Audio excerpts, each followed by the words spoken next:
Hello you all, welcome to my channel. We were discussing set theory of class 11th mathematics, in which we had discussed about the what are sets, standard sets, also some important symbols that are being using in this chapter. So we had discussed thing, right?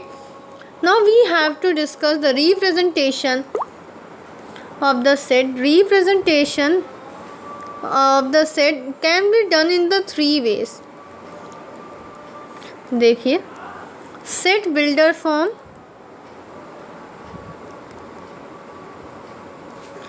Next one is roster form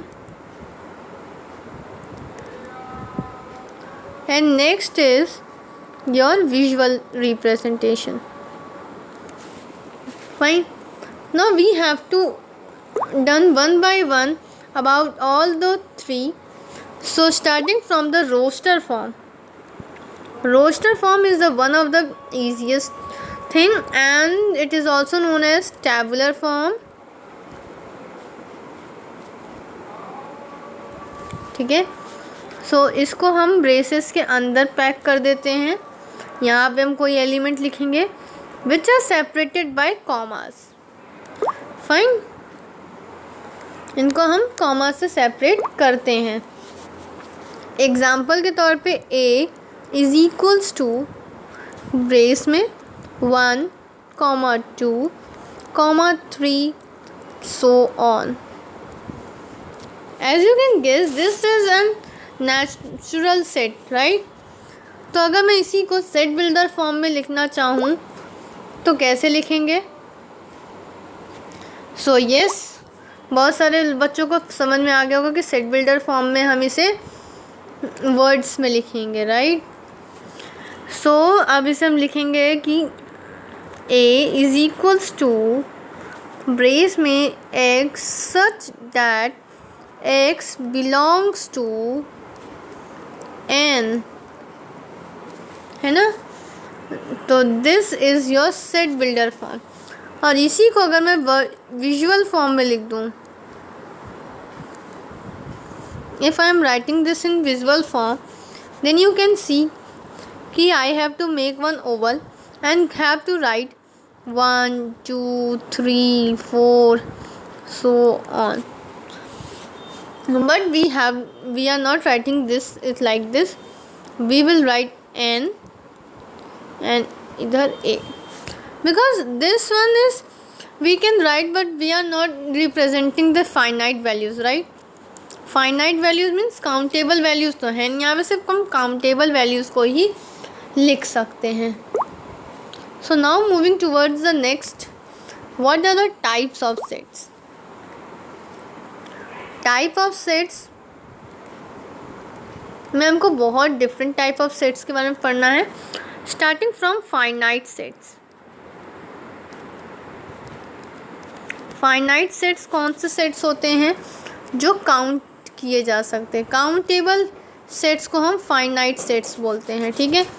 इनमें examples के तौर पे ले सकते हैं 1, 2, 3 या let me take new one. Let's say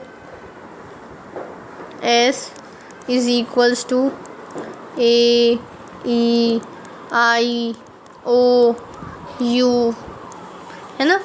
In this way we can count. इसमें हमारे पास 3 एलिमेंट्स हैं, इसमें हमारे पास 5 एलिमेंट्स हैं. In similar way we are writing also infinite sets भी होते होंगे. तब अगर हम इनफाइनाइट सेट्स के बारे में बात करेंगे, इनफाइनाइट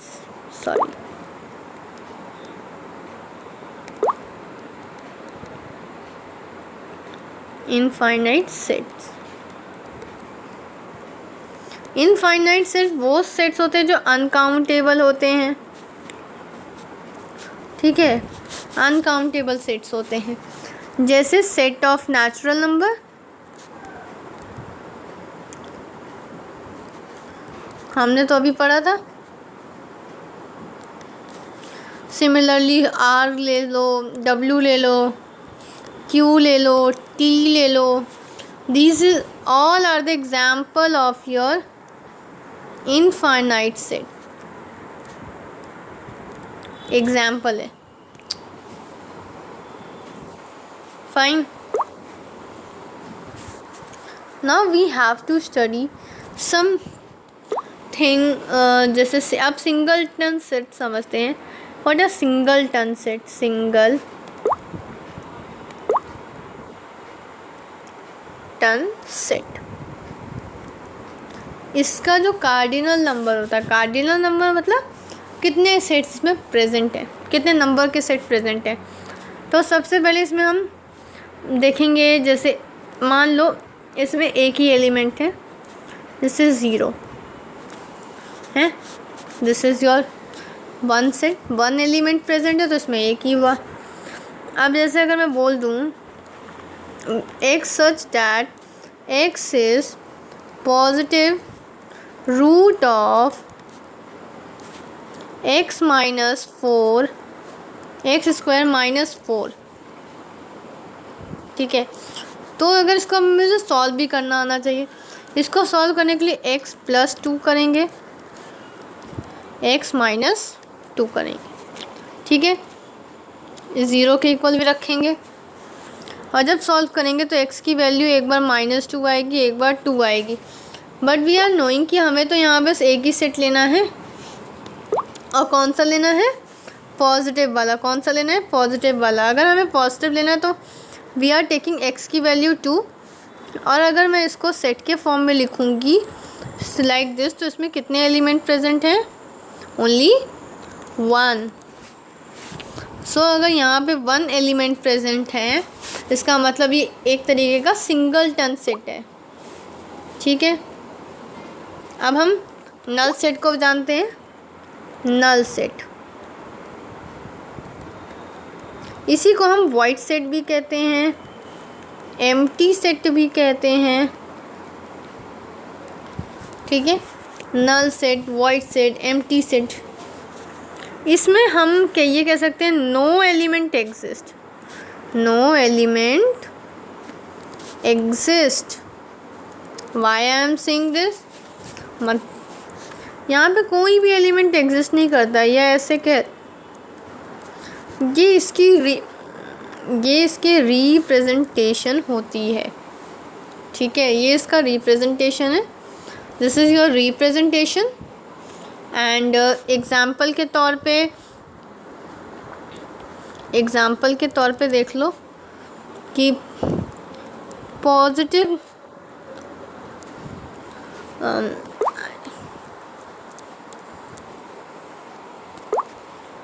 मैं आपको अच्छा से एक एग्ज़ाम्पल दिखाती हूँ that you can relate to. Example के तौर पे देखो कैसा सेट, कि अगर मैं बोलूँ कि मुझे x such that x is positive integer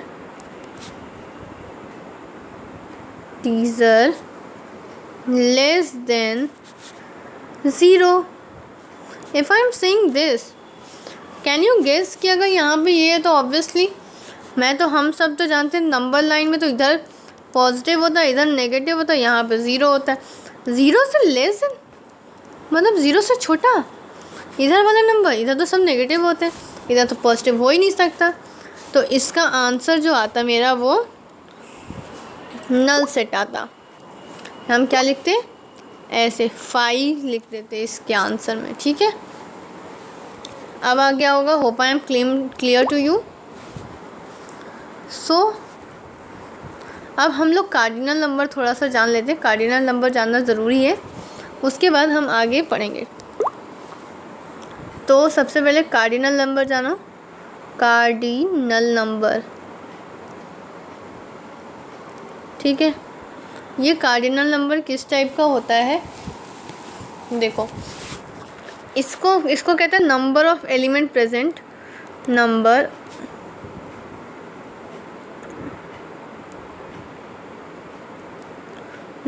of element present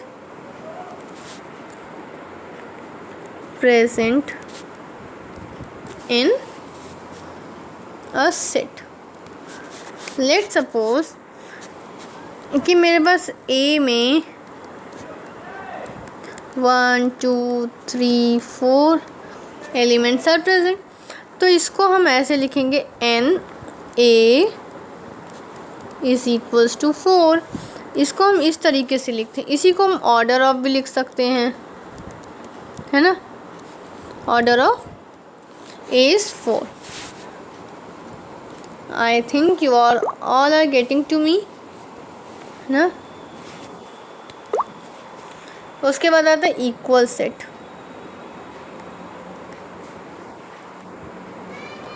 equal set कौन से सेट्स होते हैं, देख लो कि इक्वल सेट वो सेट्स होते हैं जिनमें इक्वल नंबर प्रेजेंट हो और सेम नंबर प्रेजेंट हो, सेम एलिमेंट भी हो, सेम नंबर भी हो, नंबर भी same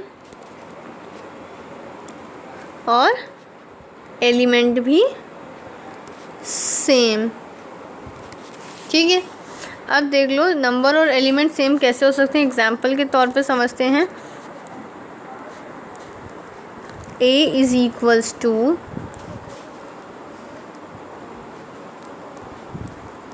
such that x is alphabet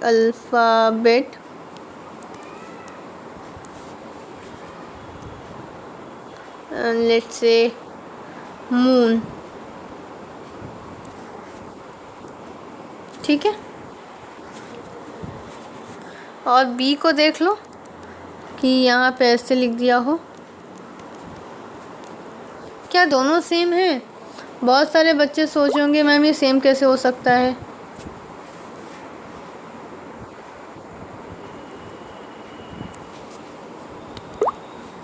बहुत सारे बच्चे सोचोगे सेम कहाँ है, तो इसको दिखाती हूँ कि ये सेम क्यों है। मैं अगर इसको लिखेंगे इस वाले को, देखो मैं यहाँ लिख के दिखाती हूँ। a इज इक्वल्स टू ऐसे लिखेंगे M O N।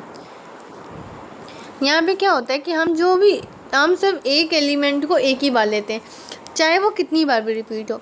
अब देखो यहाँ पे ये भी सेम है और ये भी सेम है, तो ये a इक्वल्स टू b कहा जा सकता है। इसी को हम इक्वल सेट्स कहते हैं। ठीक है, अब आपको बात समझ में आ रही होगी। अब हम इसके आगे इक्विवेलेंट सेट्स के बारे में पढ़ेंगे। तो इक्विवेलेंट सेट के बारे में पढ़ते हैं। ठीक है, यस, इक्विवेलेंट सेट। इसमें क्या होता है, जस्ट नंबर सेम होता है, नंबर ऑफ एलिमेंट सेम होता है। क्या होता है, सेम होता है। लेट सपोज यहाँ पे एक, ऑलवेज नोट कि यहाँ पे हमको कोई ना कोई अल्फ़ाबेट लेना होता है। कैपिटल ले लेते हैं, A E I O U, ये ले लिए। और लेट सपोज मैंने B में एक और ले लिया कि क्या लूँ,